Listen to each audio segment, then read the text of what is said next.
Ты, правда, не помнишь, как меня зовут? Yes, but this is a question. Это вопрос. So, yeah. Ты, правда, не помнишь, как меня зовут? That's fine, but try to add emotion. Like you don't like it. Like you don't like that he doesn't remember your name, you know. Ты, правда, не помнишь? Ты, правда, не помнишь? Ты, правда, не помнишь, как меня зовут?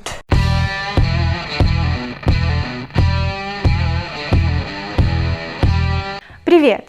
Меня зовут Мария, и добро пожаловать на мой канал Sound Like a Russian. Если вы изучаете русский язык и хотите говорить по-русски как носитель языка, вам обязательно нужно разобраться в теме интонаций русского языка. Не знаете, что такое интонационная конструкция и как это работает? Тогда посмотрите мое первое видео на эту тему и возвращайтесь сюда. А в этом видео мы продолжим говорить о русской интонации. И прежде чем мы начнем, не забудьте подписаться на мой канал и нажать на колокольчик, чтобы не пропустить мое следующее видео. Сегодня вы научитесь правильно задавать вопрос, переспрашивать, а также удивляться, сомневаться, возмущаться и выражать страх и грусть. И во всем этом вам помогут две интонации, две интонационные конструкции русского языка. Интонационная конструкция 2, о ней мы с вами еще не говорили, и интонационная конструкция 3, о ней мы немножко говорили в прошлом видео. Ну что же, начнем с прямой функции каждой из этих конструкций. Интонационная конструкция 2 используется чаще всего в вопросах с вопросительным словом. Вопросительное слово, например, почему, куда, где, когда, как и так далее. Как работает интонационная конструкция 2? Как движется тон нашего голоса? Мы начинаем фразу в нашем обычном тоне, в тоне, который для нас привычен.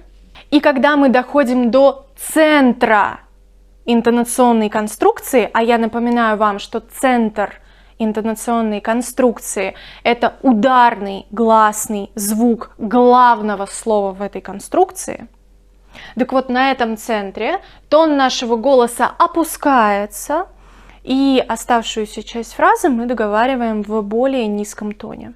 В вопросе «почему ты грустишь?» главное слово – это, конечно, «почему?». Да? Именно здесь будет меняться наша интонация. Ударный звук – это «у». Значит, на ударном звуке тон нашего голоса пойдет вниз. Следите. Почему ты грустишь? Почему ты грустишь? Почему ты грустишь? Куда ты? Куда ты? Куда ты идешь? Задавать вопрос в русском языке можно и используя интонационную конструкцию 3. Но в чем же разница? Где разница между ИК2 и ИК3? Интонационная конструкция 3 используется в вопросах общих, без вопросительного слова. Например, вот такое предложение. Ты пойдешь в кино, вопросительный знак. Мы выбираем главное слово в этом предложении. Здесь мы задаем вопрос к глаголу «пойдешь». Мы хотим узнать, пойдет ли он или она в кино. На ударном гласном звуке мы резко повышаем нашу интонацию, мы повышаем тон нашего голоса, и остаток фразы мы договариваем в обычном тоне. Ориентируйтесь на вот эту схему интонационной конструкции. Еще разок. Мы начинаем фразу нашим обычным, привычным тоном. В центре интонационной конструкции повышаем тон, потом возвращаемся в обычный тон и договариваем предложение. Ты пойдешь в кино? Ты пойдешь в кино? Это были основные функции ИК-3 и ИК-2. А теперь давайте с вами добавлять эмоцию к нашему высказыванию. С помощью интонационной конструкции 2 вы можете выразить радость. Например, вот это здорово, вот это здорово, вот это новость. Главное слово в конструкции в данном случае это здорово. Вот он, ударный гласный звук. Именно на нем происходит понижение тона, и заканчиваем мы это слово уже более низким тоном. Еще раз. Вот это здорово. Вы можете начать эту фразу более высоким тоном, чтобы немножко усилить эмоцию, усилить эмоциональный накал. Вот это здорово. Угу. Более того, с помощью интонационной конструкции 2 вы можете выразить удивление. Вы можете задать вопрос, в котором будет удивление, в котором будет чувствоваться ваша эмоция, то, что вы удивлены. Обычно такие вопросы начинаются со слова «неужели?». Вот посмотрите на это предложение. Неужели вы этого не знали? Да, я удивлена. Я думала, что вы это знали. И я не верю, да, в то, что вы этого не знали. Неужели вы этого не знали? Неужели вы этого не знали?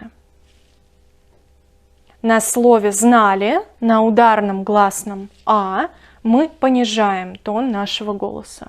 Понизить тон вашего голоса вы можете уже на слове «неужели». И тогда это предложение, этот вопрос будет звучать так. Неужели вы этого не знали? Неужели вы этого не знали? В этом вопросе читается не просто желание узнать, знали вы это или не знали. В этом вопросе читается удивление и даже неверие в то, что собеседник чего-то там не знал. Интонационная конструкция 3 тоже может помочь вам выразить удивление в вопросе, но интонация ваша будет работать немножко по-другому. Посмотрите. Ты шутишь? Ты шутишь? Неужели не помнишь? На ударном гласном звуке конструкции тон голоса идет вверх, потом возвращается, и мы продолжаем договаривать конструкцию в нашем обычном тоне. С помощью интонационной конструкции 3 можно выразить также сомнение. Вопрос – сомнение. Посмотрите на это предложение. Разве мы делали это упражнение? Это слово «упражнение», просто мне было немножко лень писать. Разве мы делали это упражнение? Разве мы делали это упражнение? Я сомневаюсь, я как-то не помню.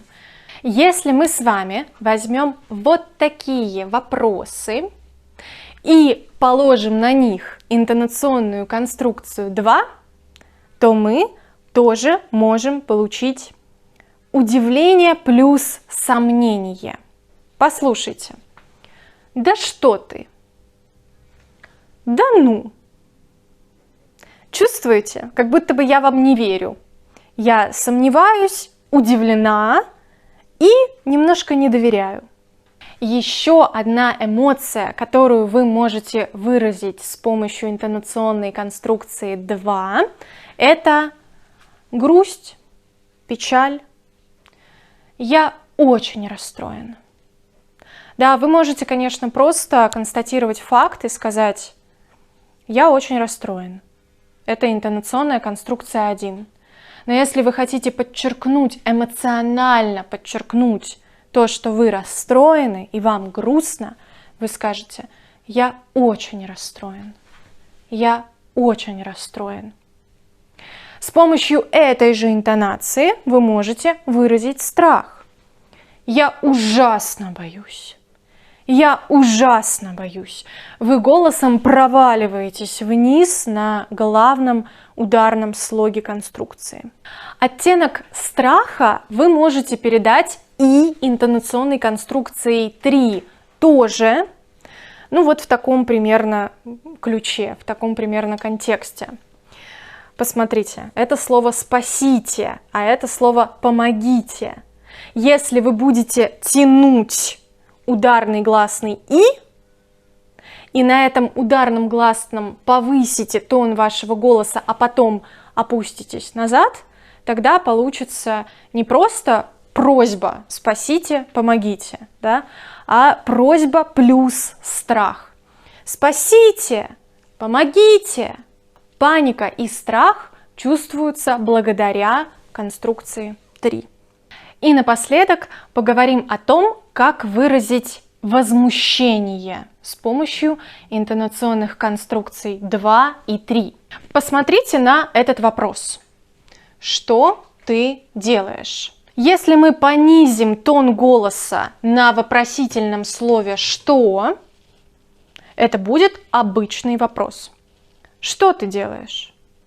Что ты делаешь? Мы просто хотим поинтересоваться, что делает человек.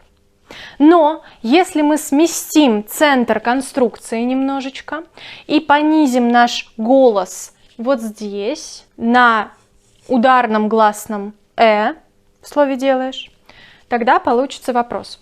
Что ты делаешь? Что ты делаешь? Такое непонимание, возмущение, раздражение, может быть даже злость. Как ты разговариваешь? Как ты разговариваешь? Чувствуете? А теперь попробуем выразить возмущение, удивление, шок, такое неприятное удивление с помощью конструкции 3. Что? Почему ты ушел? Почему ты ушел? Если мы прочитаем этот вопрос с помощью конструкции 2, то мы получим обычный вопрос. Почему ты ушел? Назови мне причину, по которой ты ушел. Я к этому не имею никакого дополнительного эмоционального отношения. Но если мы используем интонационную конструкцию 3 в этом вопросе, получается непонимание и возмущение. Почему ты ушел? Ну что же, друзья, это все на сегодня. Не забывайте ставить лайки, писать комментарии, подписываться на мой канал и вообще поддерживать меня в моем деле. Спасибо тем, кто это уже делает, я это очень ценю. Увидимся очень скоро в моем следующем видео и пока-пока!